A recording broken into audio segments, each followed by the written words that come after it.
incredibly proud of the £548 million that we have contributed to that, as well as our technical expertise, and that will be to the benefit of the Palestinian people and others around the world. Let's go to Roman Chiste. Roman. Thank you, Mr. Speaker. Like all members of Parliament, I condemn all acts of violence and the loss of innocent lives. The focus of my question to the Minister is with regards to freedom of religion or belief for all. Does the Minister agree with me that the force used against the worshippers at the Al-Aqsa Mosque on the 27th of Ramadan, the night of Laylatul Qadr, one of the most important nights in the Islamic calendar, was completely and utterly unacceptable?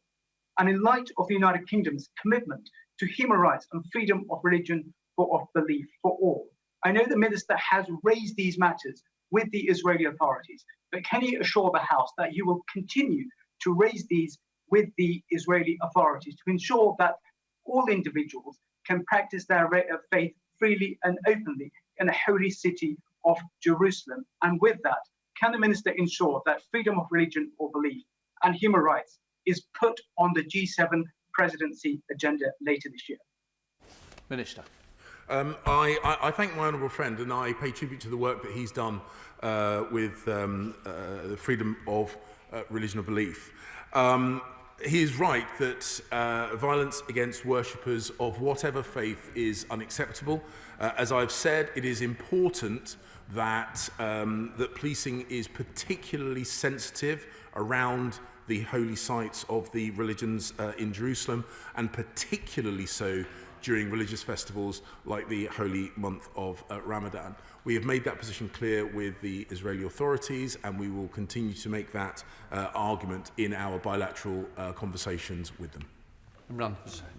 Mr. Speaker, after years of persecution and oppression, indiscriminate attacks, a brutal siege of Gaza, the expansion of illegal settlements and demolition of Palestinian homes, unfair trials, arbitrary detention and restrictions on the freedom of movement, and now with the attack on worshippers at the Al-Aqsa Mosque, tensions in the region are now the highest they have ever been.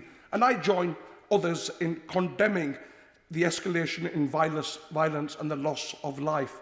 Mr. Speaker, yet the silence of the international community is deafening, even as the Palestinians scream out for help.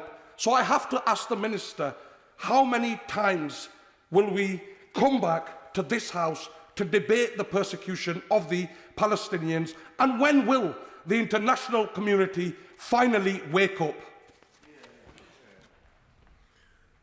Mr. Speaker, I don't recognise at all the scenario that the honourable gentleman paints. This is an issue that I've spoken about from this dispatch box. The Prime Minister has made a statement on this issue. The Foreign Secretary has made a statement on this issue. We are speaking with the United Nations Security Council. United Nations regularly make statements on this issue. This is a terrible situation, no doubt. We are working to bring it to a conclusion, and we will continue to work to bring about a peaceful two-state solution so the Israelis and the Palestinians can live and work side by side in peace, which should be, I am sure, the goal of everyone in this House and in the wider international community. Richard Holden. Thank you very much, Mr. Speaker. It's clear from voices across this House and internationally that everyone is incredibly disappointed to see that the violence has broken out in the region once again after the Palestinian Authority recently resumed cooperation with Israel. And does my right honourable friend agree that continuing down the path of normalisation, rather than that of violence and escalation, as we've seen recently, is the only way to secure long-term peace for the region? And will the UK government continue to support that end? Mr. Speaker, my honourable friend makes a very important point. The UK government, at both ministerial and official level, encourages greater cooperation between the Palestinian Authority and the Israeli government. I have spoken with representatives of both yesterday. I'm sure I will have further such conversations in the future. We will always support the closer working between the Palestinian Authority and the government of Israel as part of our or part of their route towards a sustainable two-state solution.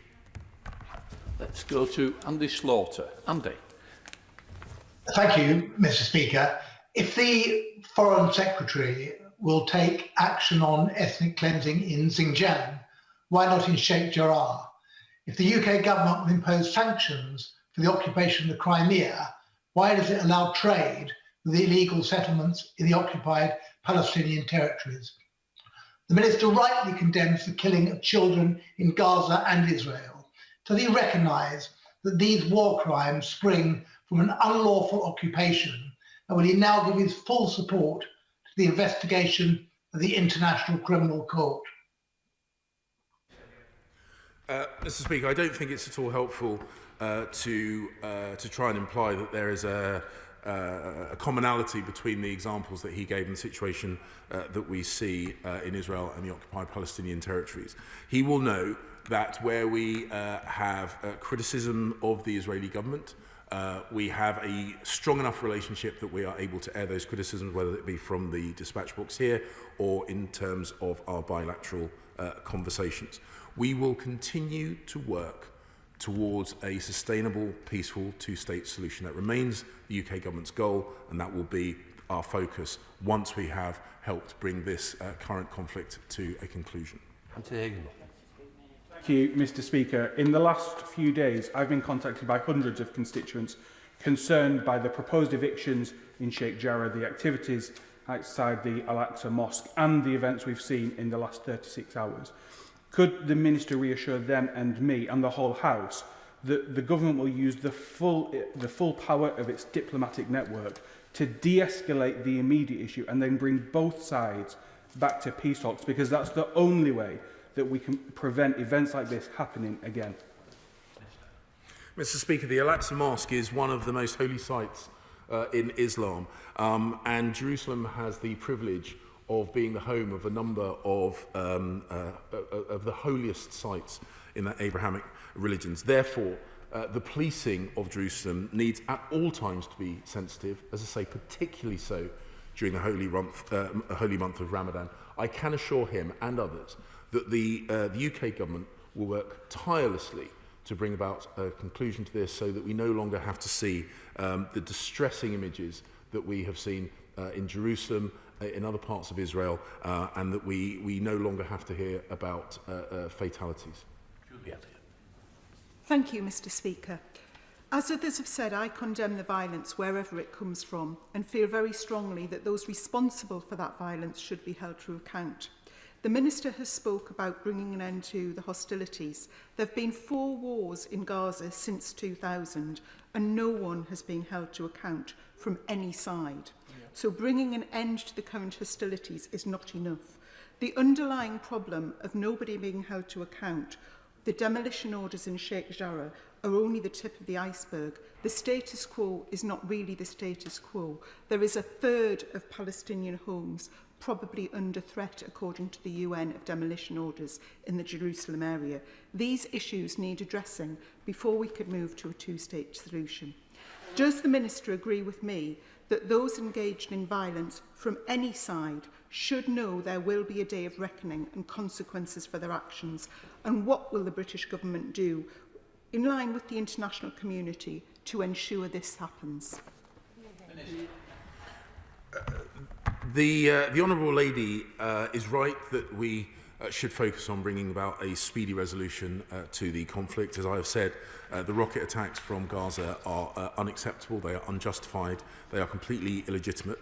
Israel does have a right to defend itself, and we have made clear that in doing so, they must abide by international humanitarian law and make every effort to minimise civilian casualties.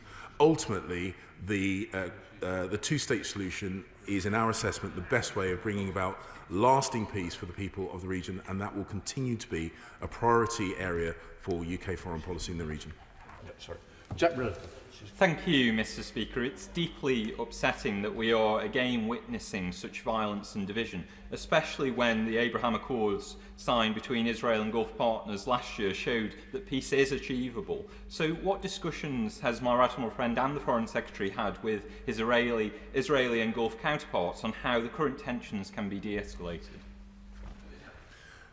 I thank my honourable friend for the question. As I say, the Foreign Secretary has spoken with his Israeli counterpart and will very shortly be speaking with the Palestinian Prime Minister, amongst other calls that ministers and senior officials have been making and will continue to make.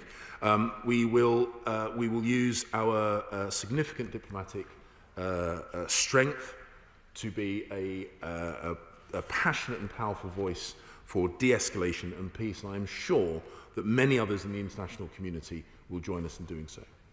Let's go to Paula Barker. Paula. Thank you, Mr. Speaker. The human misery on display in East Jerusalem, in Gaza and in Israeli cities is on show for the entire international community to bear witness to as the violence escalates. I join with honourable members on both sides of the House in condemning the violence on both sides. Sometimes the most difficult conversations are required with our allies. So what is the position of the British government on forced evictions and displacement of Palestinian families in East Jerusalem? And has the position been relayed to the Israeli government? And does the minister believe that Mr. Netanyahu's government is sincerely committed to a viable two-state solution, given the plan previously cooked up with President Biden's predecessor? Thank you. Mr. Speaker, the UK government's position on settlements and evictions is long-standing and, as I say, has been communicated a number of times, both today at the dispatch box and at previous occasions in the dispatch box. We do, of course, outline directly to the Israeli government our position on such matters, and also from the dispatch box.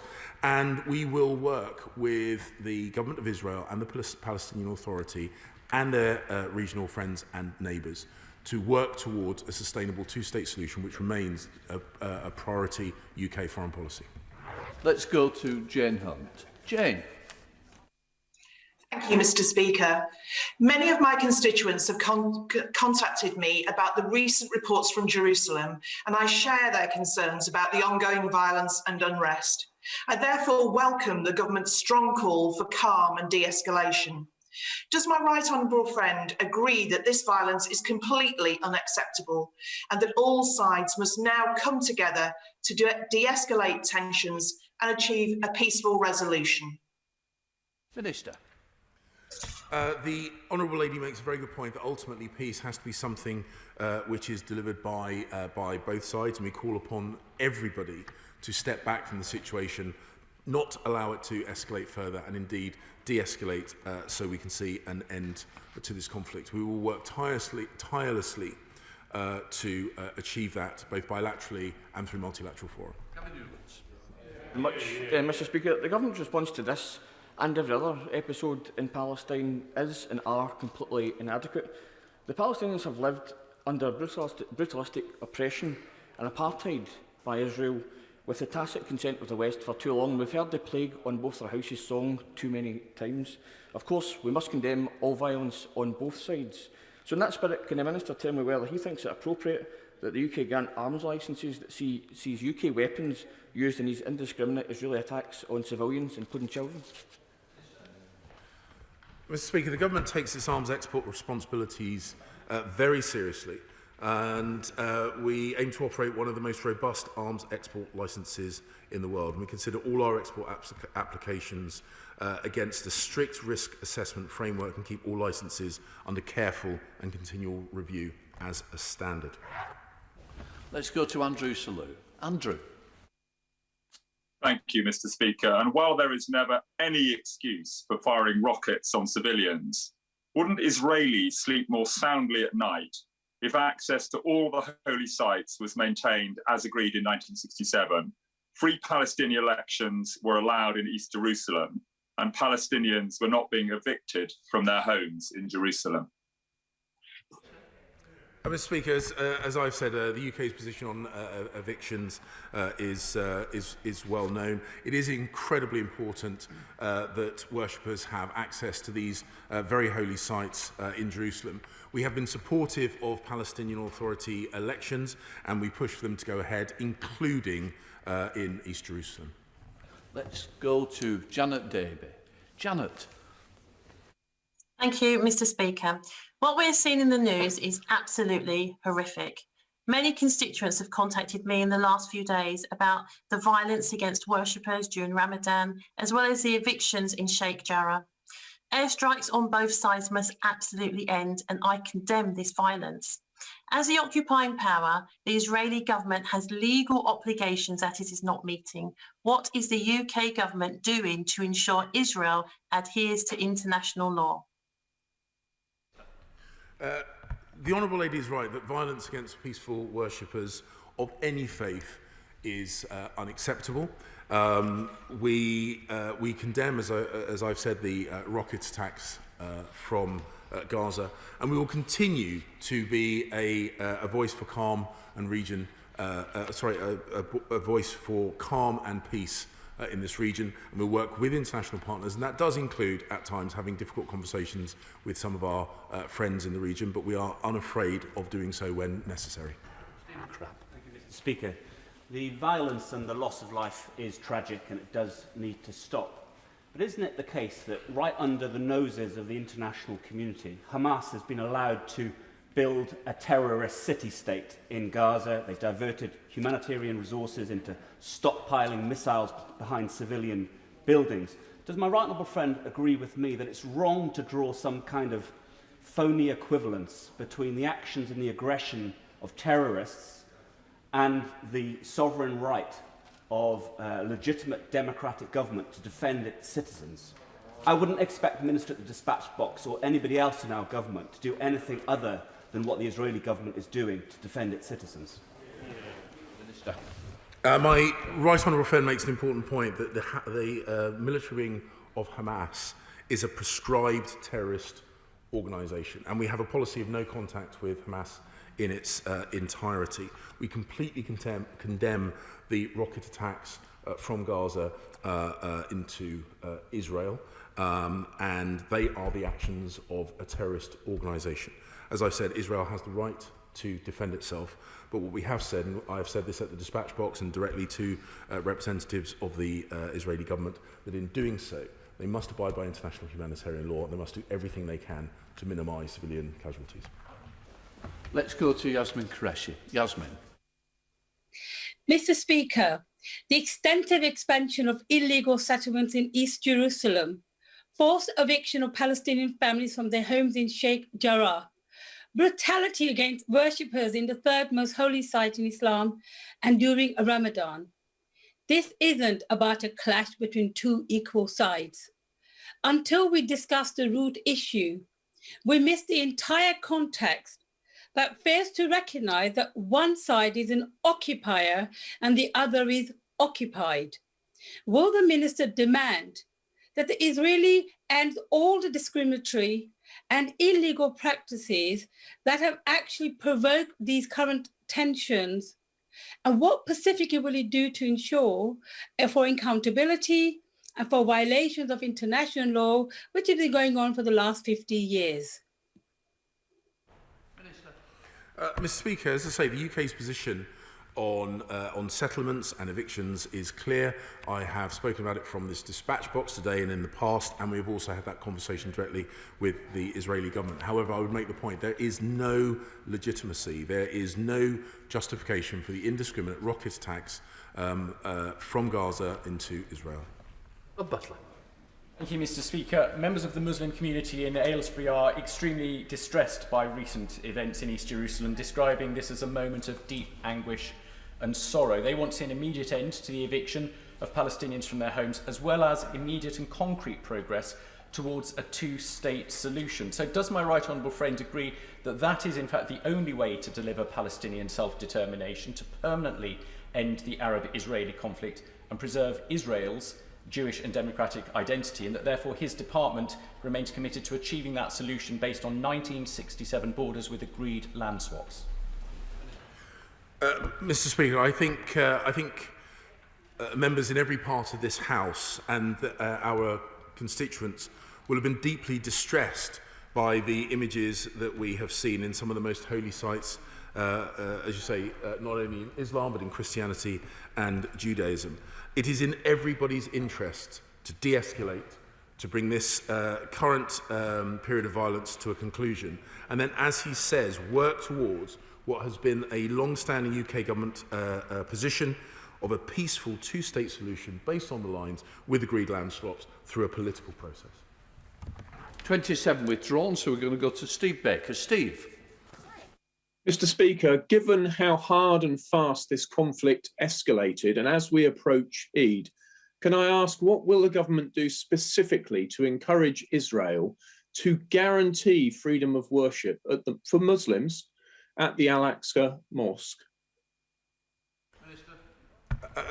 My honourable friend makes, maybe in the future, my honourable friend makes an incredibly important point about the importance during this holy month of Ramadan for worshippers to have access to one of the most holy sites in Islam. And that's something we have communicated with the Israeli government. We will continue to work towards a de-escalation, particularly at this most sensible and religious time.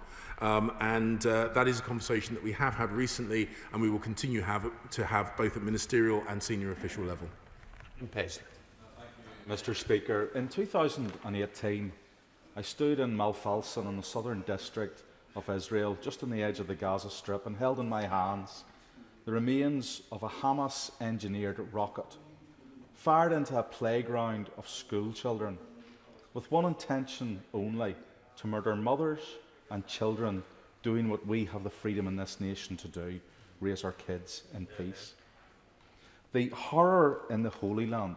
No right-thinking person could not be heartbroken by what they see on our television screens.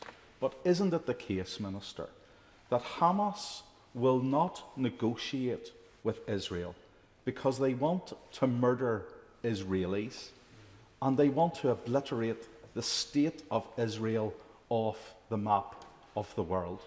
That is their stated objective and position, that the Palestinian people need to free themselves from being used as human shields by a terrorist and political organisation that wishes to continue to rocket launch attacks into Israel. And I would urge the Minister to do everything in his power to persuade the Palestinian people to free themselves from the grip of Hamas.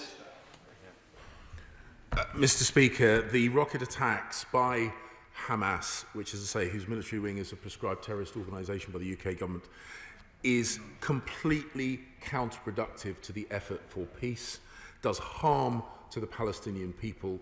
We urge Hamas to cease on behalf of moves towards peace.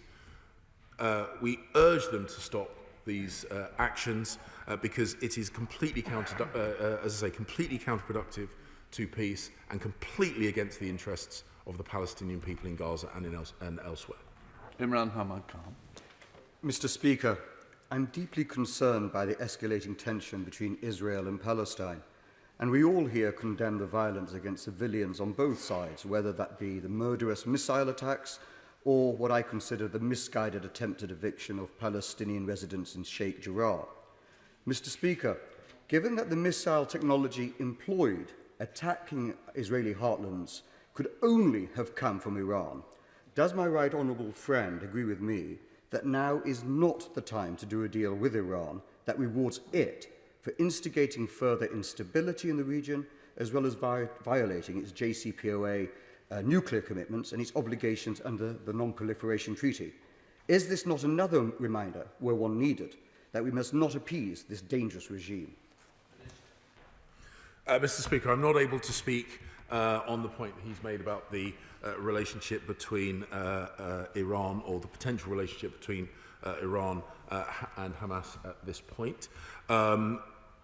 We are working to de-escalate the situation, as I have said, and to bring about a peace. More broadly, we are seeking to bring greater stability to the region, to dissuade Iran from its destabilising actions within the region, and that will continue to be a priority piece of work for Her Majesty's government. Final question, Christian Whitfield. Thank you, Mr. Speaker.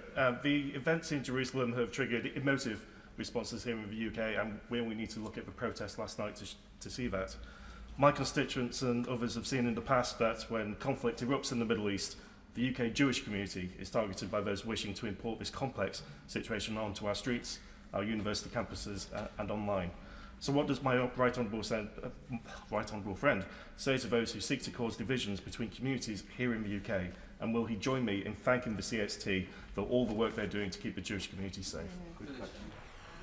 Mr. Speaker, anti-Semitic acts and violence against the Jewish community, wherever they be, are unacceptable. I do pay tribute to the CST and others that seek to keep communities safe. In the UK, we enjoy, for the most part, very good community relations. We should be very proud of that and seek to reinforce that. And I think one of the things that is important for us to do is to demonstrate that we are good friends of Israel, good friends of the Palestinian people, seeking a peaceful two-state solution which can see people of all faiths enjoy the peace and security that they deserve. Order. I'm now suspending the House for 3 minutes to enable the necessary arrangements for the next business to take place.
Okay. Order. I now call the Prime Minister to make a statement. Prime Minister Johnson. Mr. Speaker, thank you. With your permission, I will update the House on our response to COVID. The patience and hard work of the British people have combined with the success of the vaccination programme to reduce deaths and hospitalisations to their lowest level since last July. And from Monday, England will ease lockdown restrictions in line with step 3 of our roadmap. This will amount to the single biggest step of our journey back to normality. But after everything we've endured, we must be vigilant because the threat of this virus remains real and new variants pose a potentially lethal danger, including the one first identified in India, which is of increasing concern here in the UK. So caution has to be our watchword. Our country, like every country, has found itself in the teeth of the gravest pandemic for a century, imposing heartbreaking sorrow on families across the world, with more than 127,000 lives lost in the United Kingdom alone. And our grief would have been still greater without the daily heroism of the men and women of our National Health Service, the protection of our vaccines, already in the arms of over 2/3 of adults across the UK, and the dedication of everyone who has followed the rules and sacrificed so much that we cherish. Amid such tragedy, the state has an obligation to examine its actions as rigorously and as candidly as possible, and to learn every lesson for the future, which is why I have always said that when the time is right, there should be a full and independent inquiry. So, Mr. Speaker, I can confirm today that the government will establish an independent public inquiry on a statutory basis with full powers under the Inquiries Act of 2005, including the ability to compel the production of all relevant materials and take oral evidence in public under oath. In establishing the inquiry, we will work closely with the devolved administrations, as we have done throughout our pandemic response. And my right honourable friend, the Chancellor of the Duchy of Lancaster, has this morning spoken to the First Ministers of Scotland and Wales and the First and Deputy First Ministers of Northern Ireland to begin those conversations. Every part of our United Kingdom has suffered the ravages of this virus, and every part of the state has pulled together to do battle against it. And if we are to recover as one Team UK, as we must, then we should also learn lessons together in the same spirit. So we will consult the devolved administrations before finalising the scope and detailed arrangements, so that this inquiry can consider all key aspects of the UK response. Mr. Speaker, this process will place the state's actions under the microscope, and we should be mindful of the scale of that undertaking and the resources required to do it properly. The exercise of identifying and disclosing all relevant information, the months of preparation and retrospective analysis, and the time that people will have to spend testifying in public, in some cases for days, will place a significant burden on our NHS, on the whole of government, on our scientific advisors, and on many others. We must not inadvertently divert or distract the very people on whom we all depend in the heat of our struggle against this disease. And the end of the lockdown is not the end of the pandemic. The World Health Organization has said that the pandemic has now reached its global peak and will last throughout this year. Our own scientific advisors judge that although more positive data is coming in and the outlook is improving, there could still be another resurgence in hospitalizations and deaths. We also face the persistent threat of new variants, and should these prove highly transmissible and elude the protection of our vaccines, they would have the potential to cause even greater suffering than we endured in January. And there is, in any case, a high likelihood of a surge this winter when the weather assists the transmission of all respiratory diseases and when the pressure on our NHS is most acute. So I expect that the right moment for the inquiry to begin is at the end of this period in the spring of next year, spring 2022. And Mr. Speaker, I know that there will be some in this chamber and many bereaved families who will be anxious for this inquiry to begin sooner. So let me reassure the House that we are fully committed to learning the lessons at every stage of this crisis. And we've already subjected our response to independent scrutiny, including 17 reports by the Independent National Audit Office and 50 parliamentary inquiries already. And we will continue to do so. We will continue to learn lessons as you have done throughout the pandemic. But no public inquiry could take place fast enough to assist in the very difficult judgments which will remain necessary throughout the rest of the year and the remainder of the pandemic. And we must not weigh down the efforts of those engaged in protecting us every day and thereby risk endangering further lives. Instead, this inquiry must be able to look at the events of the last year in the cold light of day and identify the key issues that will make a difference for the future. Free to scrutinise every document, to hear from all the key players, and analyse and learn from the breadth of our response. And that's the right way, I think, to get the answers that the people of this country deserve, and to ensure that our United Kingdom is better prepared for any future pandemic. Mr. Speaker, entirely separately from the inquiry, there is a solemn duty on our whole United Kingdom to come together and cherish the memories of those who have been lost. Like many across this chamber, I was deeply moved when I visited the Covid memorial wall opposite Parliament. And I wholeheartedly support the plan for a memorial in St Paul's Cathedral, which will provide a fitting place of reflection in the heart of our capital. I also know that communities across the whole country will want to find ways of commemorating what we have all been through. So the government will support their efforts by establishing a UK Commission on Covid commemoration. This national endeavour above party politics will remember the loved ones we have lost, honour the heroism of those who have saved lives and the courage of frontline workers who have kept our country going, celebrate the genius of those who created the vaccines, and commemorate the small acts of kindness and the daily sacrifice of millions who stayed at home, buying time for our scientists to come to our rescue.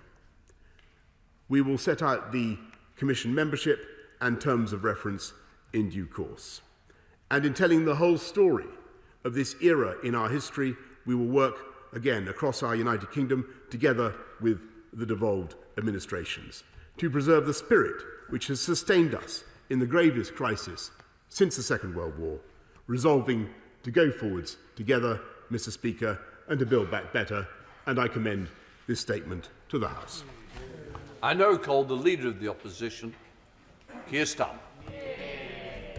Thank you, Mr. Speaker. Can I thank the Prime Minister for advance sight of his statement, and can I clearly welcome the independent inquiry into the pandemic and the establishing of a UK Commission on Covid commemoration. Both are necessary, both will play an important part in learning the lessons and commemorating those we have lost. Mr. Speaker, let me speak first for the families grieving the loss of a loved one. I too attended the Covid memorial wall that the Prime Minister spoke of opposite Parliament. It is moving. Everybody who's been there knows it's moving. Hearts on the wall, thousands of hearts, stretching from one bridge to the next and rightly facing this place. But I've also taken time to meet the grieving and bereaved families on a number of occasions and talk to them and with them about their experience. Mr. Speaker, those meetings have been amongst the most difficult I've ever had in my life. And the same goes for the staff that came with me and the other members of my team that were in those meetings. Because what those families described was not just the loved one they have lost, the dad, the mum, the sister, the brother, and tell me something about the individuals. It was not just the fact that they had passed away. The hardest bit was the details. They told me about not being able to say goodbye in the way they wanted, whether that was a hospital or elsewhere, and not being able to have a funeral in the way that they wanted.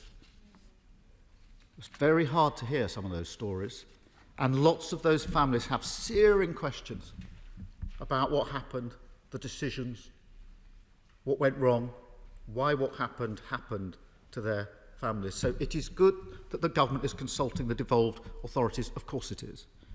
But the government must also consult the families, because this inquiry will only work if it has the support and confidence of the families. And I urge the Prime Minister and the Government to consult the families at the earliest possible moment.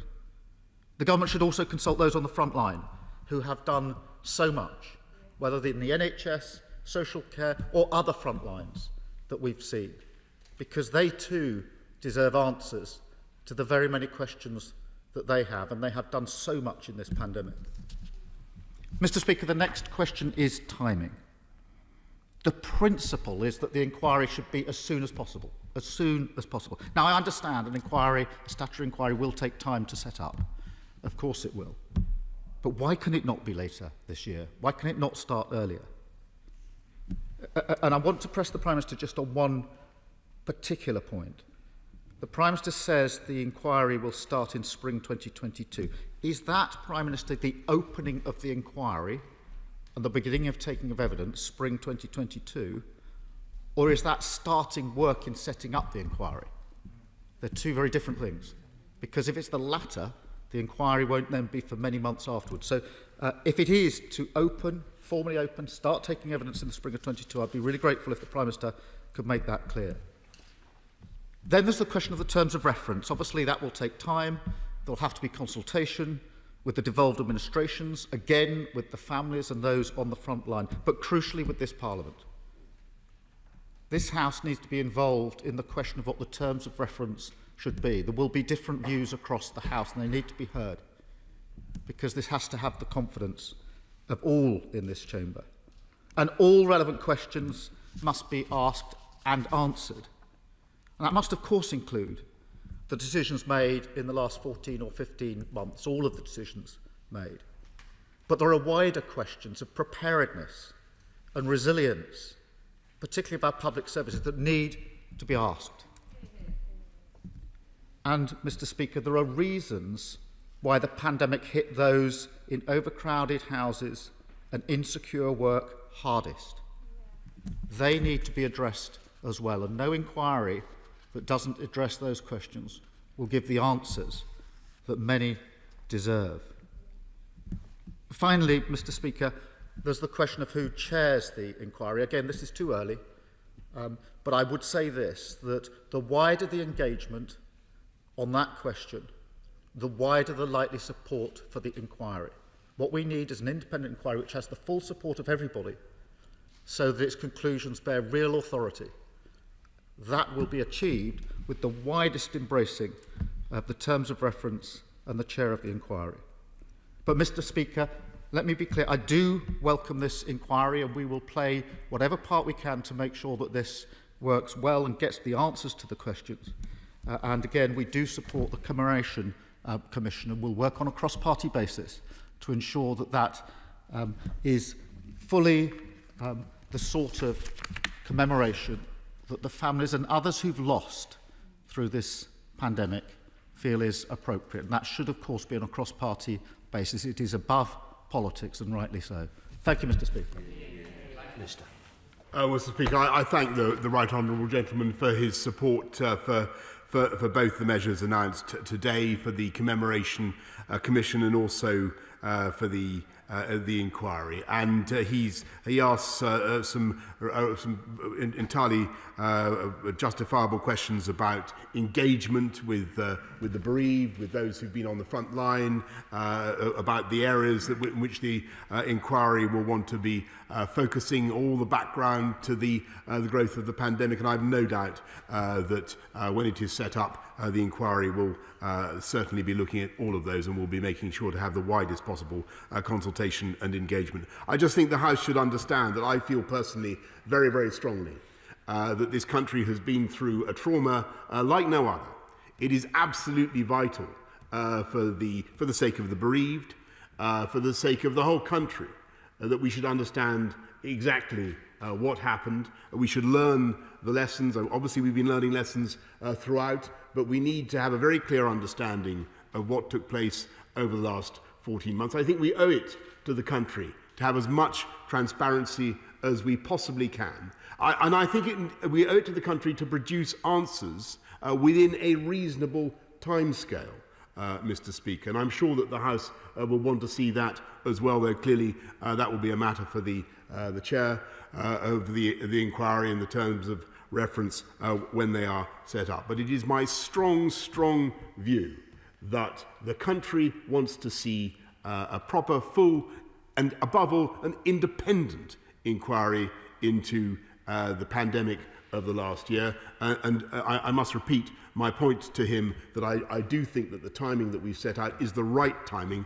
I think that it would be wrong to consecrate huge amounts of official time, of public health workers' time to an inquiry when they may very well be still in the middle of the pandemic. But clearly, just to clarify the point that the right honourable gentleman raises, the steps taken to set out the terms of reference to establish the chair of the inquiry, all that will happen before the spring of next year. So we'll be getting it underway, we'll be taking some key decisions, but I think that the House will agree that it would not be right to devote the time of people who are looking after us, who are saving lives, to an inquiry before we can be much more certain than we are now that the pandemic is behind us. And I hope that carries the approval of the House.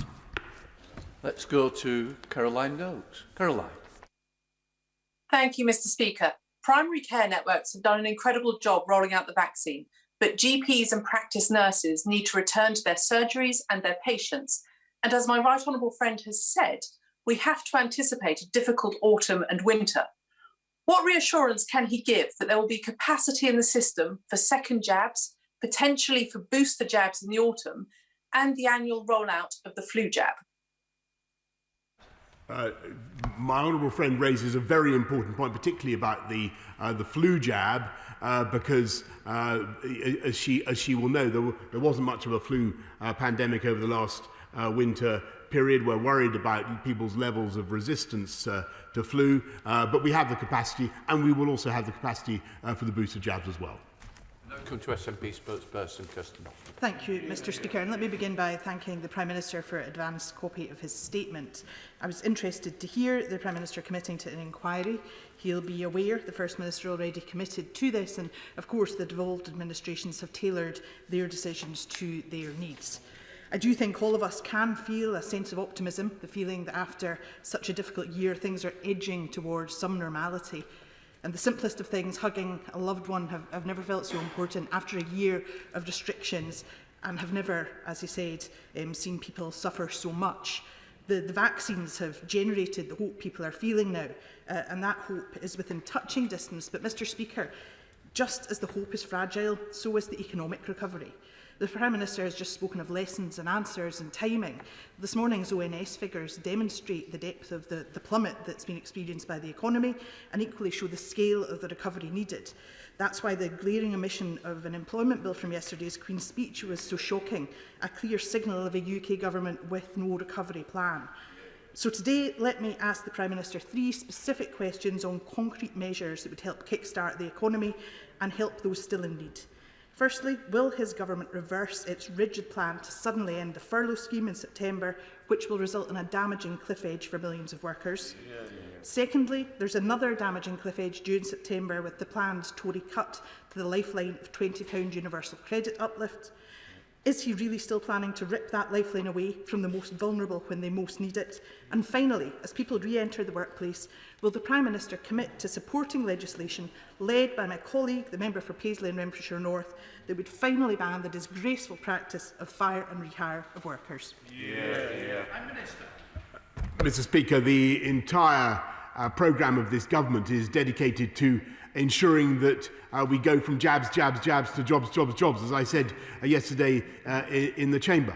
And she talked about kick-starting an employment recovery. Actually, we have, as she knows, for young people, the £2 billion Kickstart programme to get 18 to 24-year-olds into work, the Restart programme for those who are long-term unemployed. Our campaign, our mission, Mr. Speaker, is to use the resources of the state, as we have done throughout the pandemic, to get people into work. We had to, because of the unusual circumstances, the extraordinary circumstances that we faced, Mr. Speaker, we had to use the resources of the state to keep people out of work. We're now going through a massive programme of investment in infrastructure across the whole of the United Kingdom to get people into work, and I hope that she will support that.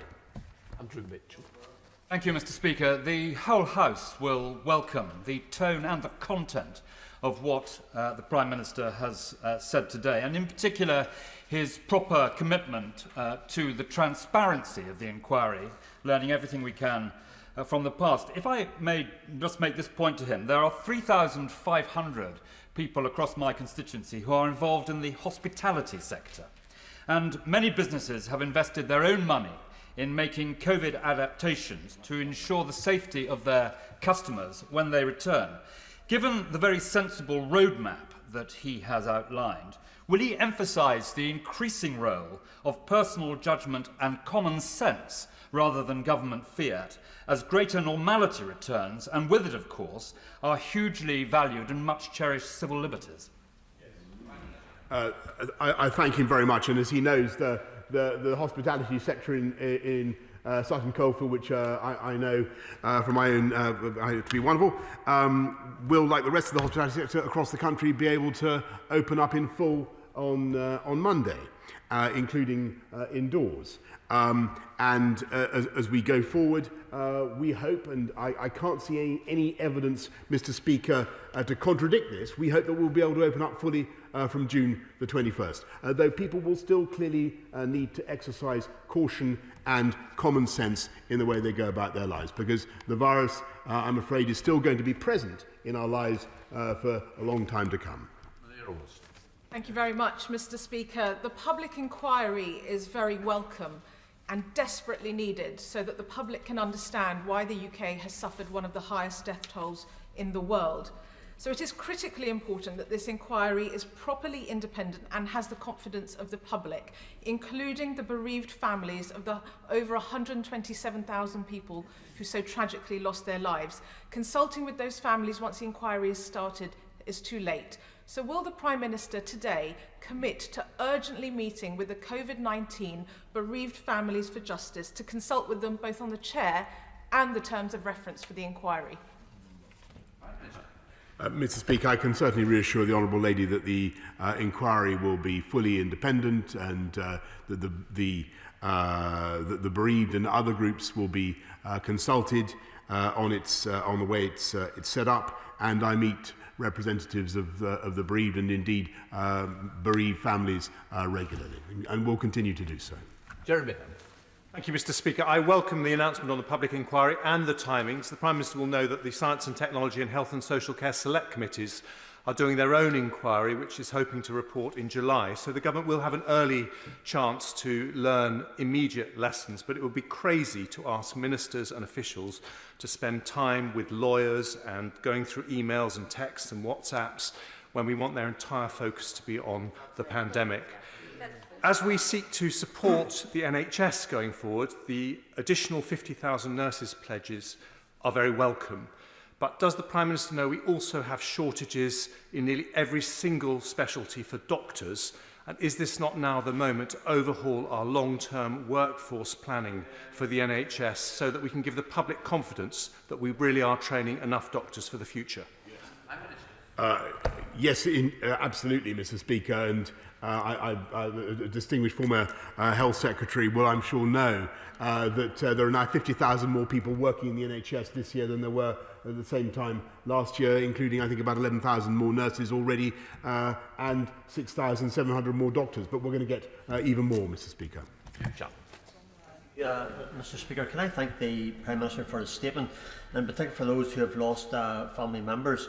I'm very conscious of my wife losing her mum, and we all grieve for her especially. So the involvement of the Northern Ireland Assembly in this to have the inquiry and look back on that is very, very important, and I welcome that, Prime Minister. Could the Prime Minister outline what discussion has taken place between the devolved regions to ensure a parity of travel restrictions and to ensure that every area of the UK can safely be accessed? And would the Prime Minister confirm that help will be made available to make travel affordable and encourage people to go to Northern Ireland over the summer to make the most of the Great British Summer Staycation throughout every area of the United Kingdom of Great Britain and Northern Ireland?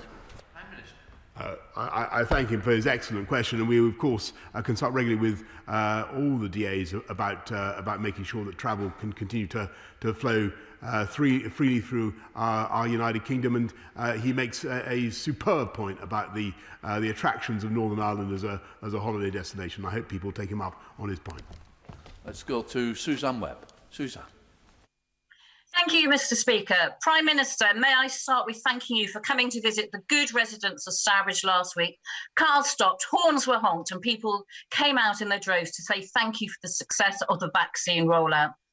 Last week, voters made it clear right here in Stourbridge that they want the focus to be on their priorities, not political gains, demonstrated by the fact that I now have Conservative councillors and traditional Labour bastions of Quarrybank, Lye and Cradley, more voters coming out than ever before to say this.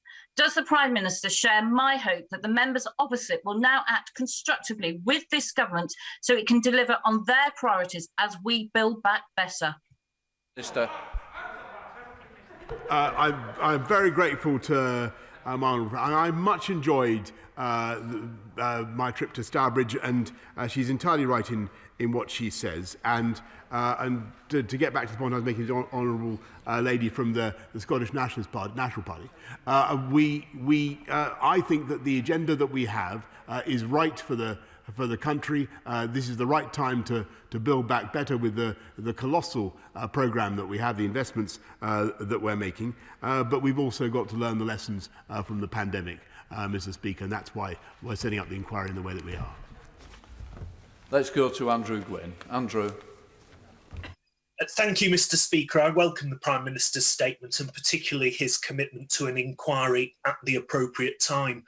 On that, terminology really does count. So can the Prime Minister confirm that it's not just going to be independent and judge-led, but it will be a statutory public inquiry under the Public Inquiries Act with the powers to compel witnesses under oath? And most importantly of all, will bereaved families have a role in setting the terms of the inquiry and be given the full opportunity to give evidence at the inquiry?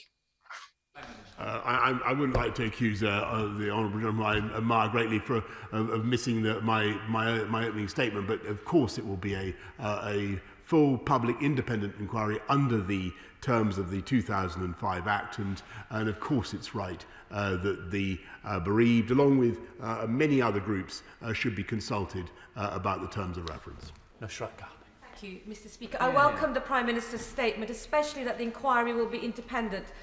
In fear of already judging the inquiry, I am anxious about institutions such as Public Health England and how they responded early on to key workers.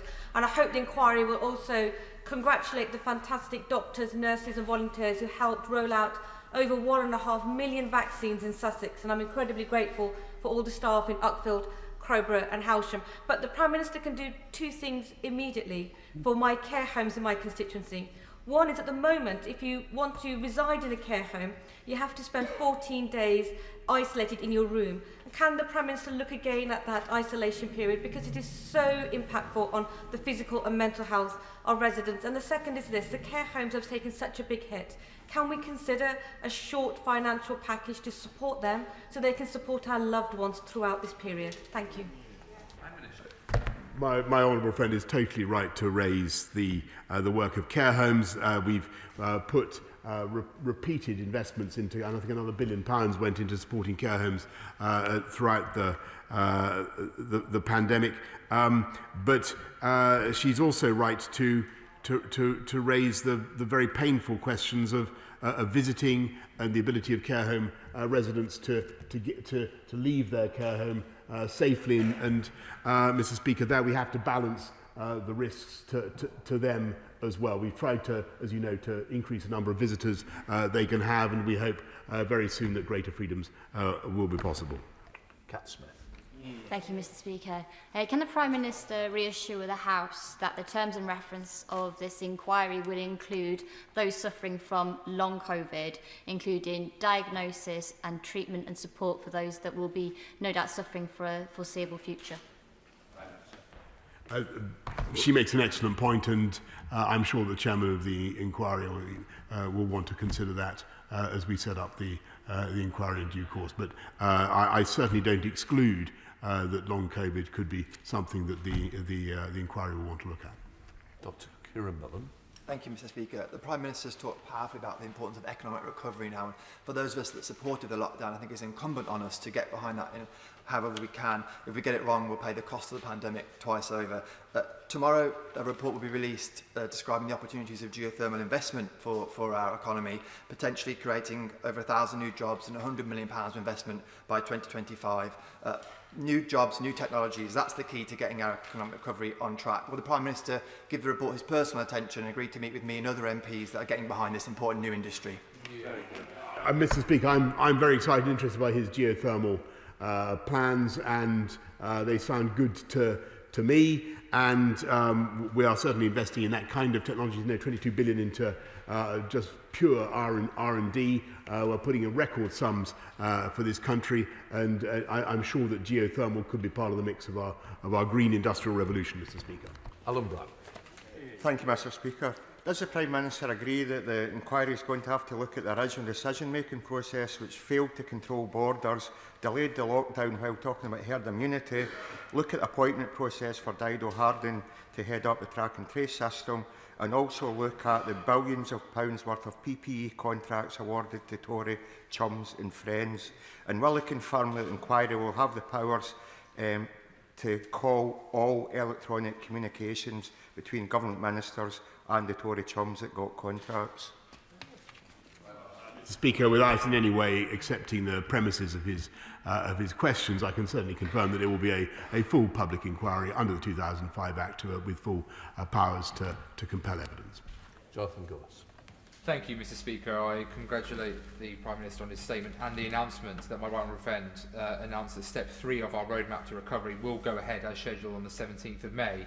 Like many across Stoke-on-Trent North, Kidsgrove and Talk, I enjoyed a pint from the Mill Race in Milton and another at the Bull's Head in Burslem, as pubs were able to open outdoors under step 2 of our roadmap. However, not every publican has been able to open their doors yet, and both they and the excellent local brewers, such as Titanic Brewery in Burslem, have faced a very hard time throughout this pandemic.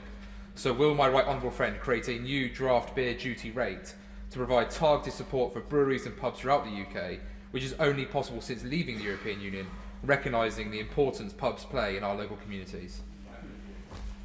I thank him for pointing out another of the advantages of leaving the European Union. But although we've consulted publicans and brewers on the potential for a differential duty rate on draft beer, we're awaiting the responses from the Treasury, and the Treasury will reply in due course.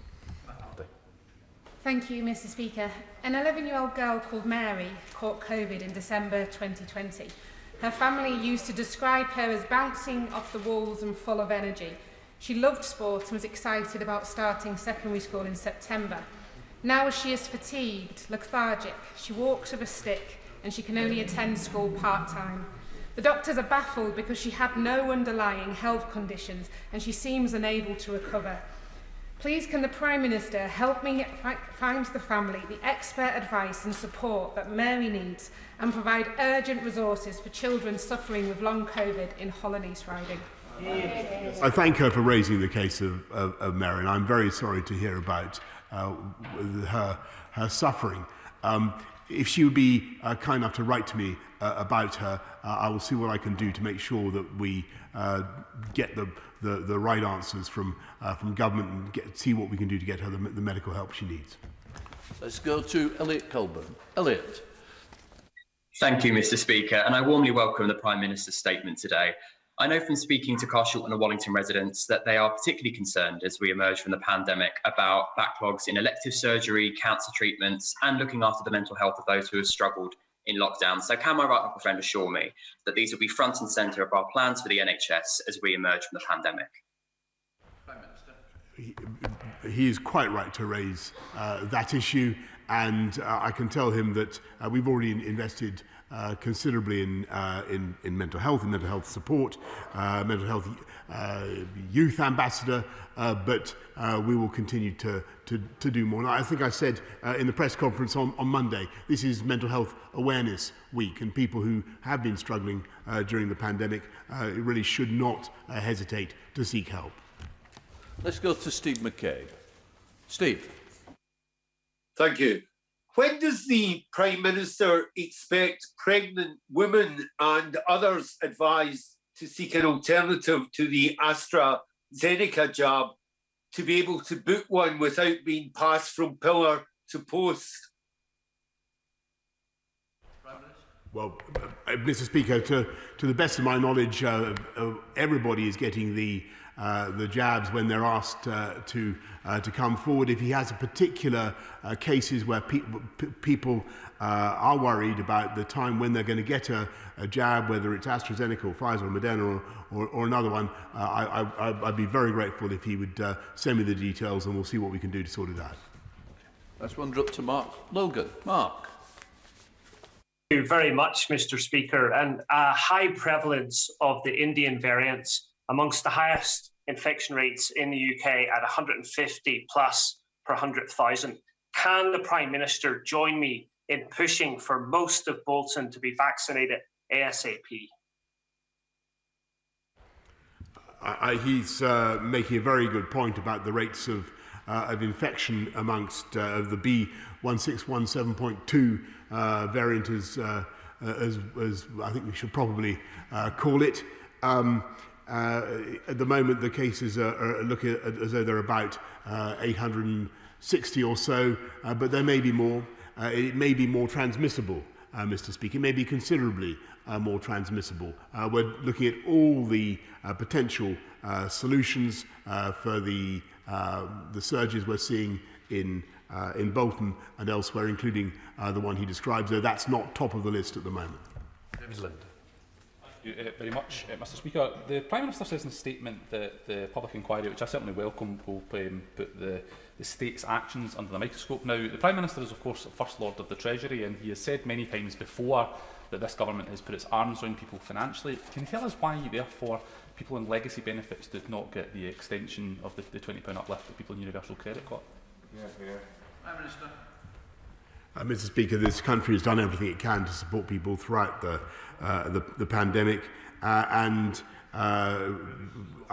with increasing universal credit, with a furlough scheme, with loans and credits and grants that I think most people around the world would consider amongst the most, if not the single most generous regime that any country put in place. And I think it was the right thing to do, and we will continue to support people for as long as the pandemic endures.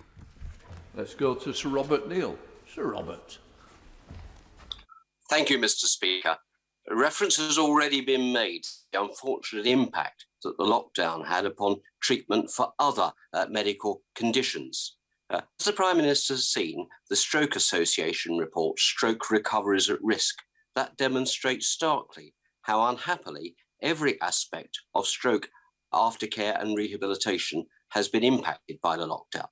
As we emerge and build back, will he undertake that not only will we make it a top priority to ensure that stroke and related therapies are restored to pre-pandemic levels as a matter of urgency, but also that we invest to make sure that we are able consistently meet clinical guidelines for the amounts of therapy given, which we have been struggling to do so up until now in any event. My right honourable is absolutely right to stress the backlog that we now face in the NHS, the stroke care, stroke services that need to be addressed. The weight of work is enormous, but we will make sure that we fund it and we get it done. And it's absolutely vital for the people who do have conditions, who do need treatment, stroke patients and others, do come forward now to get the treatment they need. Let's go to Clive Efford. Clive. Thank you, Mr. Speaker. The government's own figures suggest that since March, we have built up a stockpile of about 12 million vaccines. During this period of time, we in London were told that supplies were down and that the vaccine rate would not be as fast as it had been. So can the Prime Minister explain this and say what he can do to ensure that we get these vaccines into people's arms and that this stockpile doesn't continue to grow? No, Mr. Speaker, that's a misunderstanding, I believe, and we've been vaccinating, continue to vaccinate at a steady and a rate and as fast as we possibly can, and we're secure in our supply, but obviously we don't want to get to the stage, Mr. Speaker, where we run out, and we're confident that we'll be able to offer everybody in this country a vaccination before the end of July. Every adult in this country. To Ben Spencer. Mr. Speaker, I congratulate and thank my right honourable friend for the success of the vaccination programme and the roadmap, which has provided certainty and stability, especially to those planning for the easing of restrictions. My constituents often ask me, what will the new normal be like beyond the 21st of June? And of course, much depends on the outcome of the reviews, those into social distancing and others, which will have far-ranging impact on what our society will be like for months to come. While we eagerly await to hear their conclusions, can my right honourable friend assure me that we'll have a chance to debate the recommendations before they are implemented? Yes, indeed I can, Mr. Speaker. If this inquiry is to achieve everything that we would want of it, then it must be the preeminent vehicle by which the voice of those who have lost loved ones in this pandemic will be heard. I'm pretty certain that ministers, officials, health professionals, business interests and others will all have good quality legal representation in that, many of them paid out of the public purse. Can the Prime Minister give me some commitment today that bereaved families will also get the necessary support to ensure that they have the same level of quality of representation so that their voices will be properly heard? Yes, and I believe that that is not only vital for the inquiry, because I think that the inquiry must learn from the direct experiences of the bereaved who have suffered so much, and I think that they will provide invaluable evidence for the inquiry. But it's also plainly a matter of justice and fairness, and I fully accept the point he makes. Jim Wakefield. Thank you, Mr. Speaker. I'd like to start by thanking everyone across Radcliffe, Prestwich and Whitefield for the work they've been doing in regards to the vaccine rollout, because that is allowing us to go through the roadmap and reopen the economy. For those who are still asking a few questions, and I think in regards in particular to those going through marriage, obviously this should be the best day of their lives. However, they're still worried about what the actual guidance will be saying from when they can get married from next week. So will my very honourable friend commit to publishing that so we know what social guidance will look like moving forward, so they can fully enjoy that best day of their lives? Right. Yes, I can. I mean, so from Monday, it's the rule of 30. 30 applies to marriages, and we will set out all the details about the marriage world post June the 21st, as I said, before the end of this month. Let's go to Dan Jarvis. Dan. Thank you, Mr. Speaker. I'm sure the Prime Minister will want to warmly welcome the newly elected Metro Mayors, Nick Johnson, Dan Norris, and of course, Tracy Brabin. As the Prime Minister well knows, serving as a mayor is an immense privilege, but as COVID has proved, it is not without its frustrations. So, can I urge the Prime Minister to use this moment to reset the relationship with the English mayors and work more collaboratively and closely with us as we emerge from the pandemic? Yes, I certainly can, Mr. Speaker, though my observation, and I believe that the mayors and the metropolitan, the mayoral authorities should also have their say, Mr. Speaker. In my experience, there are two types of mayor. I think the mayoral project is a great one, but it tends to produce mayors who champion their area, who get on and take responsibility for their area, or people who whinge and blame central government for things. And I much prefer type A to type B, Mr. Speaker. Matt Vickers. Mr. Speaker, whilst across the country people have retreated to the safety of their own homes, our retail workers have had to roll up their sleeves and get on with it, ensuring we had what we needed and that our shopping spaces were safe. Unfortunately, no, in fact, disgustingly and shockingly, the number of assaults on our retail workers is through the roof. Will the Prime Minister join me in thanking our retail workers for their exceptional service to our communities and ensure that we're doing everything we can to protect them and tackle those that would do them harm? I totally share my honourable friend's disgust at attacks on retail workers, anybody doing their job, and it is very, very important that we work with the retail sector to drive down this type of crime. We show zero tolerance for it, and also, of course, that we, when in the case of serious violence and assault, that we have appropriate penalties, Mr. Speaker. Karines. Thank you, Mr. Speaker. Mr. Speaker, my father-in-law died at the beginning of the pandemic. Our children not able to go to their grandfather's funeral. Our grief remains raw. So let me welcome the commitment to those families and the memorial. But can I draw the Prime Minister's attention to the scope of the inquiry? Because we do know, don't we, that the fracturing of social care, running the NHS at 90% capacity, the lessons warned in the flu pandemic strategy in 2014, and the lessons from Operation Cygnus all forewarned much of what has happened. And for those of us who've worked in emergency planning, we were shocked at the initial responses. So can the Prime Minister assure us that the scope of the inquiry will go beyond the 14 months I think he has alluded to in one of his previous statements? I'm so sorry to hear about her own loss, Mr. Speaker, and I want to assure her that, of course, I can't imagine there'll be any chair of the inquiry or any terms of reference that we could devise that wouldn't include looking back at the state of preparedness before COVID actually struck this country. Cleethorpes, like other resorts, is heavily reliant on the coach industry to bring tourists into the resort. And though the support for the industry has been very welcome, there have been one or two anomalies, and some coach operators in my constituency and elsewhere have been designated as tourism operators rather than coach operators, which meant they didn't qualify for some of the financial support. Could my right honourable friend look again at this and perhaps arrange for a meeting with me and representatives from my industry and constituency to meet with the Transport Secretary so that we can see whether any additional help is available? As ever, my honourable friend makes what sounds like an excellent point about coach operators and tourist operators. I'll make sure he sees the relevant Transport Minister as soon as possible. Thomas.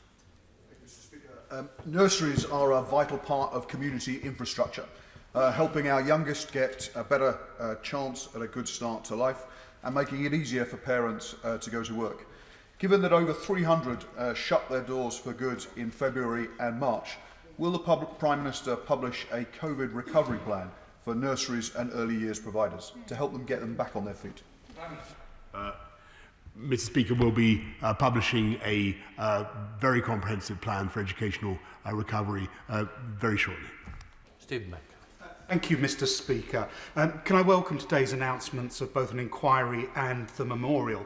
But can I also welcome the extraordinary progress that has been made that has allowed us to further lift restrictions? However, there are still many individuals, charities, organisations and businesses that are still not confident to commit to further public events. Will my right honourable friend therefore consider a COVID indemnity scheme that will cover the costs of any last-minute cancellations that may occur due to ongoing restrictions to allow the planning of events to continue to avoid a second year of cancellations? I thank my honourable friend for raising this, and I understand exactly why he says it. I think the best thing I can tell him is that we want to proceed with the caution and the certainty that we have done so far, and I believe that all the evidence I've seen at the moment suggests that we will be able to continue our reopenings, and that the businesses that have done so much to get ready should be able to plan on that basis. Christian Matheson. Thank you, Mr. Speaker. Can I welcome much of the Prime Minister's statement, although I concur with my right honourable friend, the Leader of the Opposition, that the sooner we can get the terms of reference and invite evidence from those who are able to give it, the better. Mr. Speaker, the Prime Minister said that the end of the lockdown is not the end of the pandemic, and he's absolutely right. There are some sectors of the economy which will suffer from a longer time lag. Travel and tourism, aviation and therefore aerospace manufacturing. Can I urge the government to give support in the longer term to these sectors, because they will be affected long after the rest of us are trying to get back to normal? He's making an important point, but my strong view is that the best thing possible for all those sectors, including aviation, is to try to cautiously to make sure that we get through the roadmap and allow their businesses to grow again. And that is, I think, the single best solution, the best long-term, the best medium-term solution. Mr. Speaker, thank you, and I warmly welcome the Prime Minister's statement and this inquiry. As our fantastic vaccination programme continues to be rolled out, and as our vaccination continues to be effective against all mutant strains and other countries catch up, will the Prime Minister look at widening the green list of countries that travel is permitted to? Will he also ensure that the airports have the resources from border control and digitisation to deal with more passengers? And can he also warmly encourage President Biden, when he sees him next month in Cornwall, that other Americans would like to come over to this great country, and indeed we'd like to go over to theirs? Yeah, well, he's making a very good point about the United States of America, and we're on that issue with our American friends. But I think people have to recognise, Mr. Speaker, that we still are at risk of importing new variants into this country. We've seen the arrival of B1.617.2, Mr. Speaker. And we must be cautious, and I can tell him that on that basis, the green list, and there's already some countries on the green list, as he knows, very attractive looking destinations as far as I can see, but that list is going to be subject to review every 3 weeks. Dave Dugan.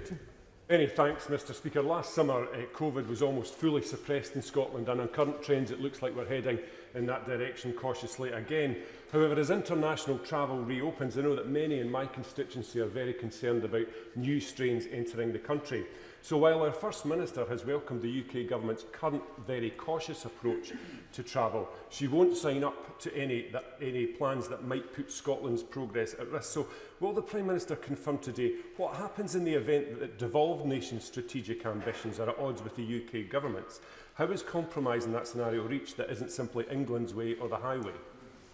Well, I think if I may say, I think that the cooperation, levels of cooperation, in spite of the differences which are sometimes accentuated or emphasised for whatever reason, has been amazing. And if you look at what's happening in Scotland today, it's very close to what's happening in the rest of the UK. That's the level of cooperation that we're showing together. Sir Edwardley. Right at the end of his statement, the Prime Minister echoed the words of his predecessor, Sir Winston Churchill, in saying, "Let us go forwards together." Of course, 80 years ago, precisely, on the 12th of May 1941, his predecessor was standing right there in this devastated chamber and committed ourselves to freedoms in the future. But in that spirit, may I ask a practical question about the future? Just as we had compulsory ID cards in the war and they worked so successfully, would the Prime Minister acknowledge that if we'd had them now, the whole test and trace system would have worked superbly? They could be made to work in future. For instance, on your smartphone, it'd be clear that you'd been vaccinated or whether you'd been in touch with infections. All this is very interesting for the future. Now, my right honourable friend can't give a definitive answer now, but will he at least have an open mind about how we can deal with these pandemics in the future? Well, I'm a long-standing admirer of the libertarian school of thought that I've generally associated with my right honourable friend. But he's making an interesting point about data, Mr. Speaker, and the importance of being able to access data fast and to help people. I think perhaps the idea of ID cards is a slightly different one, if I may respectfully suggest to him, and I think that we're still some way off that solution. Right, let's head to Tim Furham. Tim. Thank you, Mr. Speaker. As has been acknowledged already, it is Mental Health Awareness Week, and it's right that we note the huge impact of the COVID pandemic on the mental health, especially of our young people, and on their education. Will the Prime Minister then reconsider whether imposing a summer of cramming is really the wisest thing to force on students and teachers? And would he instead look at our outdoor education centres, many of which are based in Cumbria, of course, and who have been hit worse than pretty much any other part of the entire economy? And would he therefore agree to not just save outdoor education centres, but to deploy outdoor education by commissioning professionals from that sector to run an ambitious programme in schools and in outdoor settings to re-engage young people with a love of learning and to help to tackle the mental health crisis?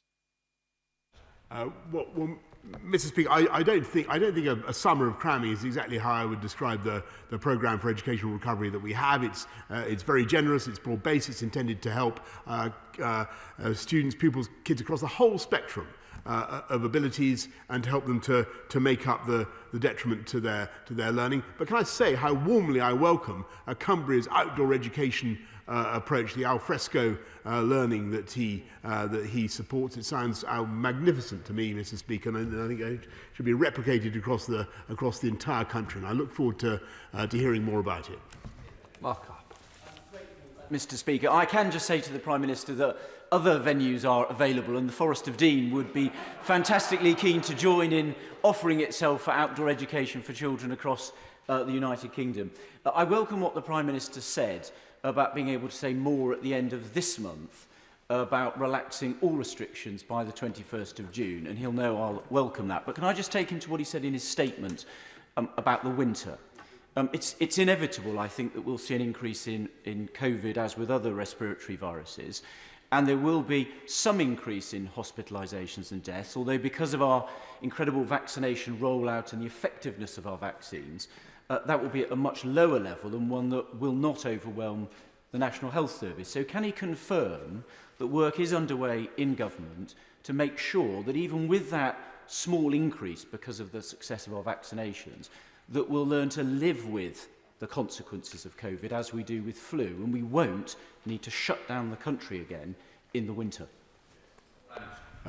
Mr. Speaker, there is plainly a difference, as my right honourable friend understands very well, between a disease such as flu, which sadly causes every year a number of hospitalisations and death, perhaps in the thousands, and a disease which has the potential to replicate, to spread exponentially, and to overwhelm the NHS. And what we need to be absolutely certain of, Mr. Speaker, is that we're right in thinking that we've broken the connection between COVID transmission and hospitalisation or serious illness and death. And that's still the question that we really need to establish in the weeks and months ahead. I'm optimistic about it, Mr. Speaker, but that is I think the key issue. And I just want to make one point I should have said earlier to my old friend behind me about weddings, Mr. Speaker. It's very important that for the purposes of the bans, we will be making an announcement within 28 days, as it were, of June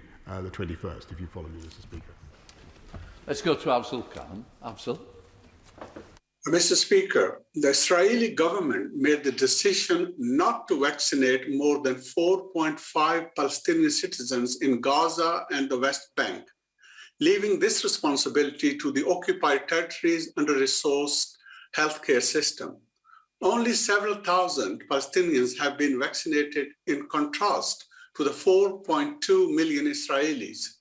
In light of the shocking and appalling scenes in Jerusalem, where Israeli forces attacked worshippers, the Holy Al-Aqsa Mosque, and the healthcare units, will the Prime Minister outline what steps the government is taking to provide assistance to the Palestinians in this difficult time? And will he condemn the actions of the Israeli forces and accept that the only way forward is a two-state solution to ensure peace, health equality, and protection of human rights? It is a statement that the Prime Minister made, but I'm sure he would like to answer the question. Yes, Mr. Speaker. Well, he makes a fair point about the situation in Israel, and I must say that I'm deeply concerned by what we're seeing, and everybody is deeply concerned in this House by the scenes that we're seeing. I think we all want to see urgent de-escalation by both sides, and let me tell him that the position of this government is firmly behind his, in that we continue to believe that a two-state solution is the best way forward. Simon Fell, are you ready? Thank you, Mr. Speaker. I welcome the Prime Minister's announcement about a public inquiry. Mr. Speaker, when COVID first rolled into Barrow-in-Furness, we had a disproportionate impact from it due to a toxic mix of underlying health conditions. With that in mind, could the Prime Minister confirm that the inquiry will take a look at not just the actions the government did or didn't take, but also what we need to do to make sure we can build back healthier out of this pandemic? Actually, I think he makes an extremely good point, my own friend. It's a very important point. And I hope that this is what they call a big teachable moment for the entire country about our obesity, about our fitness levels, about disparities across public provision, not just between affluent areas, but within regions of the country. The levelling up needs to take place, Mr. Speaker, and that's why that is the ambition of this government. Sammy Wilson. Thank you, Speaker. And can I welcome the Prime Minister's announcement of an inquiry as well. It is important because of the number of people who died, but also because of the millions of people who will live with the consequences of the policies adopted by ministers on the advice of their chief medical officers. Many people who have lost their lives because hospitals and surgeries were closed, people whose businesses were wrecked because of stop-go lockdowns, children whose education has been disrupted, affecting their life chances. And at the same time, there were many credible experts who questioned the modelling on which those policies were based, the impact that it had on the poor, and also the appropriateness of the actions and the consistency of the actions. Can the Prime Minister assure us that the inquiry will include listening to the views and examining the views of those experts and the issues which they have raised? Well, I think he's only serving to underline, with his excellent points, the extreme difficulty of the decisions that governments in this country and around the world were forced to make, and the terrible balances that we had to strike. And I'm sure that the considerations that he raises will be looked at by the inquiry. Lizzie Buchan. Thank you, Madam Deputy Speaker. I'd like to congratulate my right honourable friend on the huge success of the vaccine rollout. The economy in central London is hurting, partly because of the lack of commuters and partly because of the lack of international visitors. Can my right honourable friend confirm that the plan is to lift the work-at-home guidance as of June the 21st, providing we stay on track? Mr. Speaker, that is certainly our intention, provided we stay on track. But you should, I want to be sure that people will wait until we're able to say that with more clarity a bit later on, because we must be guided by what's happening with the pandemic. And she's so right about London and the dynamism of London, and indeed any other of our great cities. They do depend on people to be able to have confidence to go to work. I think it will come back. I think it could come back remarkably quickly, but it does depend on keeping the virus down. Madam Deputy Speaker, forgive me. We now go to Debbie Abrahams. Madam Deputy Speaker, on the 22nd of February, the Prime Minister told the House that the PPE contracts are there on the record for everybody to see, and all the details are on the record. But what the Prime Minister told Parliament was not true. A large number of contracts were neither there for everybody to see or on the record, including a £23 million contract to Bunzl, which was not published until the 8th of March. The Ministerial Code states, "It is of paramount importance that ministers give accurate and truthful information to Parliament, correcting any inadvertent errors."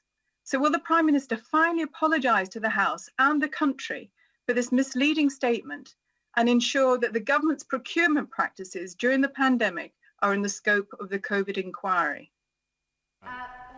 I'm sure the Honourable Lady means inadvertently misleading. Prime Minister. I'm sure she does, Mr. Speaker. James Davis. Deputy Speaker, as life continues to return towards normality and attention turns to how we can learn lessons from the pandemic, there remains an urgent need to tackle this country's problem with obesity.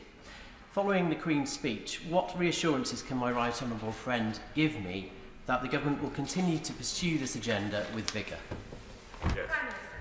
I can give my own friend who is a doctor every possible assurance, Madam Deputy Speaker. I think that this is a struggle that many of us face, but we are, I'm afraid, one of the fattest countries in Europe, if not the fattest. And we have to, and that has medical consequences, and it is extremely costly, both medically and financially.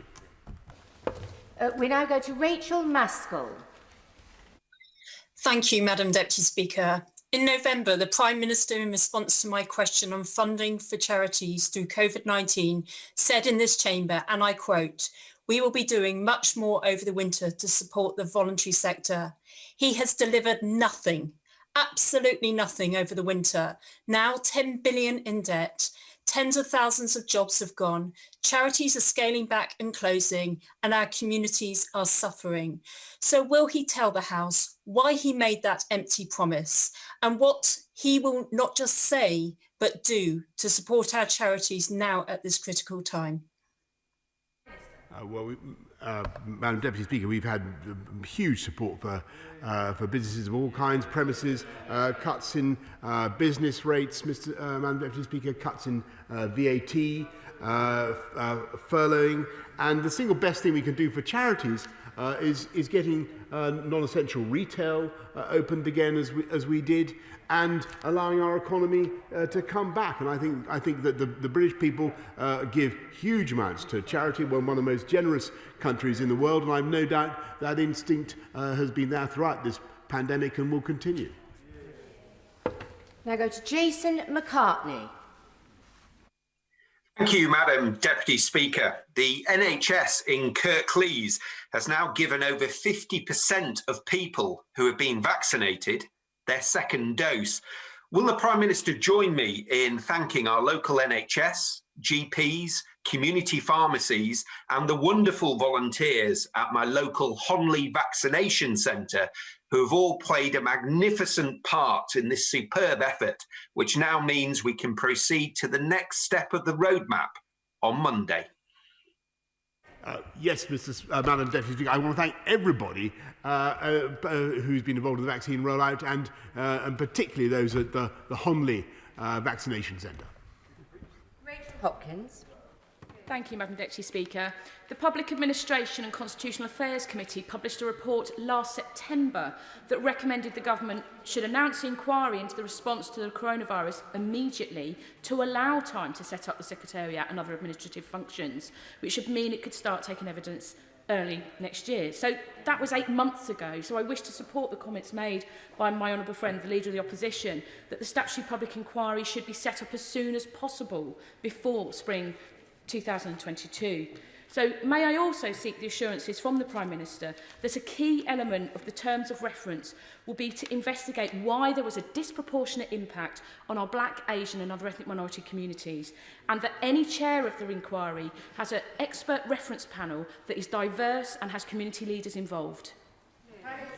I agree with her totally about the need to establish those facts and the impact on Black and minority ethnic groups, and what was driving that, what could have been done to mitigate that, and I'm sure that the inquiry will be suitably set up so as to address that amongst many, many other issues. We now go to Bob Blackman. Thank you very much, Madam Deputy Speaker. My right honourable friend will be well aware of the tremendous success of the vaccine programme in Harrow. Indeed, he visited the Hive vaccination centre very early on during the vaccination programme. What message does my right honourable friend have now for younger people who will be approaching the position whereby they'll be called for their vaccination so that we can ensure that all adults are vaccinated by the end of July? I thank my honourable friend, because he's totally right. That's, I think, one of the key messages all of us in this House should be transmitting to adults, and they're getting younger and younger now, the groups that we're reaching. Come forward when you're asked, get your vaccine. You won't feel a thing. It's absolutely vital. It's not just good for you, it's good for the whole country. So get it done. Now go to Peter Grant. Thank you, Madam Deputy Speaker. Earlier on, the Right Honourable Member, the Chair of the Health Select Committee, raised the question of recruitment and retention of medical staff. But throughout the entire health and social care sectors, we could be about to see a big increase in the numbers of staff leaving, either because they delayed their retirement in order to stay on and help until the worst of the crisis was over, or in some cases because they're simply burnt out with the stress they've been working under for so long. So what specific plans does the government have to increase recruitment and retention of staff across the entire spectrum of health and social care professions? We've actually, Madam Deputy Speaker, got 60,000 nurses in training. And I'm reading every day about the enthusiasm with which people now want to go into that wonderful profession. We've got, I think, 11,000 more nurses this year than last year, and we're investing massively in social care to make sure that our older people are looked after properly, and that there's much more. One of the reasons that we'll be bringing forward plans for reform of social care is I want to see proper join-up between health and social care, and at the moment we don't have that as a country, and we need it. We now go to Duncan Baker. Thank you, Madam Deputy Speaker. The Times reported at the weekend that there are 120,000 people who are immunocompromised, for instance, those having treatment for cancer. For them, the effectiveness of the vaccine is still unknown. What safety and reassurances can my right honourable friend give to those worried and anxious, clinically extremely vulnerable, as we continue to unlock? He's totally right. My honourable friend's totally right to raise the immunocompromised and their continuing anxiety. The risks continue to diminish, as he knows. I think today 1 in 1,340 are estimated to have the virus. It's going down at the moment quite steeply, as I said earlier to the House. It's much lower than at any time since last summer or even before. But plainly, for those who are anxious, who are immunocompromised, they should continue to exercise, as I've said, caution and common sense in the way they go about their lives for some time to come. Chris Bryant.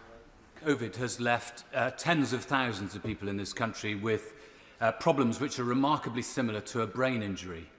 They're going to need long-term neurorehabilitation. When you add them into the 1.4 million people who before COVID came along had suffered from a brain injury, either from carbon monoxide poisoning or concussion in sport or stroke or a traumatic brain injury or fetal alcohol syndrome, that's a phenomenal financial and medical need. Can I urge the Prime Minister, there still isn't anybody in this country who takes sole charge of this area of brain injury. It's a hidden pandemic because you can't often see it in the person across the other side of the room that they're affected. Can he please, maybe he should meet with a group of us to talk about it, because it affects every single department of government, and I really want him to take it on so that all these people get the support that they need.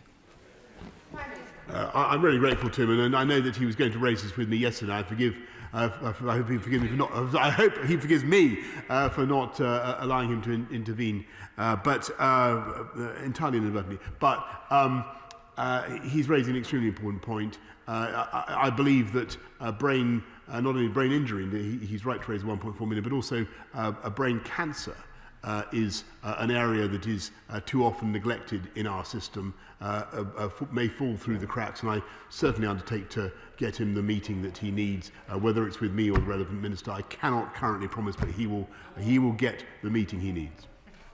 Final question from Dr. Liam Fox. Finally, Madam Deputy Speaker, almost every human crisis produces advances in human innovation, and the COVID crisis has been no exception. We've seen in the UK what collaboration between academia and the private sector has done in terms of vaccine production. mRNA vaccines may turn out to be as important as antibiotics in dealing with global disease outbreaks. As soon as we're able to identify the genome of a virus, we will be able to move to rapid vaccine production, something we were unable to do before. What can we in the UK do, with our leadership of the G7 and our membership of the G20 and other international organisations do, to determine global protocols to enable us to be able to move forward in any future pandemic in a less chaotic way than we did on this occasion, and be able to develop global capacity for vaccine productions? Surely, if anything is a long-term and valuable legacy of global Britain, it would be this. My right honourable friend, who's also a doctor, is completely right about, necessity, the mother of invention, Madam Deputy. We've been driven by the pandemic to great feats of scientific genius, producing, as he rightly says, the mRNA vaccines at incredible speed, the AstraZeneca vaccine, and that has meant, the pandemic has meant that the abilities of this country alone to cope have hugely increased. We are now capable of producing vaccines with the film finishing plants, the new VMIC that we have. We're invested in bioreactors across the country. We're much more resilient than we were, but we're also leading across the world in making sure that countries coordinate and work together on spotting zoonotic diseases earlier with the research hubs, making sure that we coordinate data, we share data much earlier, but also making sure there aren't the barriers that have sadly sprung up between countries to the sharing of supplies and of vaccines, so that we have secure supply chains around the world. So what the UK is doing is not only spending £548 million on COVAX, Madam Deputy Speaker, investing in vaccines around the world. I think we've given, 40 million vaccine doses to 117 countries the UK has so far given. But we're also working on a global response to pandemics, and that will be one of the things that we do together at the G7, and it's supported by all the partner countries. So that's what we'll be doing. I thank the Prime Minister for his statement, and I'm suspending the House for 3 minutes to make necessary arrangements for the next business.